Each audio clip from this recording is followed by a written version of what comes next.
ஆண்டவர் இரட்சகருமாகிய இயேசு கிறிஸ்துவின் நாமத்தினாலே அன்பின் வாழ்த்துக்களை இந்த கால வேளையை தெரிவித்துக் கொள்கிறேன்.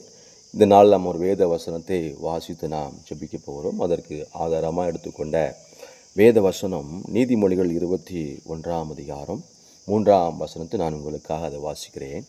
பலியிடுவதை பார்க்கிலும் நீதியும் நியாயமும் செய்வதே கர்த்தருக்கு பிரியமானது. எனக்கு அன்பான கர்த்தருடைய பிள்ளைகளே, கர்த்தருக்கு பிரியமானது என்ன?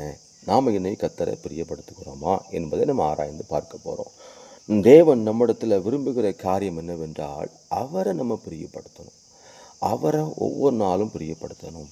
நம்முடைய சிந்தையில் அவரை பிரியப்படுத்தணும், நம்முடைய பார்வையில் அவரை பிரியப்படுத்தணும், நம்முடைய நடக்கையில், நம்முடைய கிரியைகளில், ஒவ்வொரு விஷயத்தில் நம்ம என்ன செய்யணுமா, கர்த்தரை மாத்திரம் நம்ம என்ன செய்ய வேண்டும், பிரியப்படுத்துகிற பிள்ளைகளாய் நம்ம காணப்பட வேண்டும்.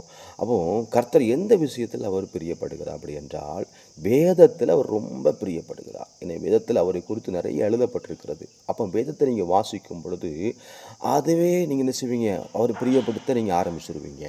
ரெண்டாவது, அவர் ஜெபத்தில் அதிகமாக அவர் பிரியப்படுகிறார். ஏன்னா அவரே அதிகமாக ஜெபம்னார் வேதத்தில். அப்போ ஒவ்வொரு நாளும் நீங்கள் என்ன செய்யணும், ஜெபிக்கிற பிள்ளைகளாய் காணப்பட வேண்டும். அவர் எந்தெந்த விஷயத்தெல்லாம் பிரியமாக இருந்தாரோ அந்தந்த விஷயத்தில் ஒவ்வொரு கர்த்தருடைய பிள்ளைகள் என்ன செய்ய வேண்டுமா, அவரை பிரியப்படுத்துகிற பிள்ளைகளாய் நம்ம காணப்பட வேண்டும். பரிசுத்த வாழ்க்கையில் பிரியமாக இருக்கணும்.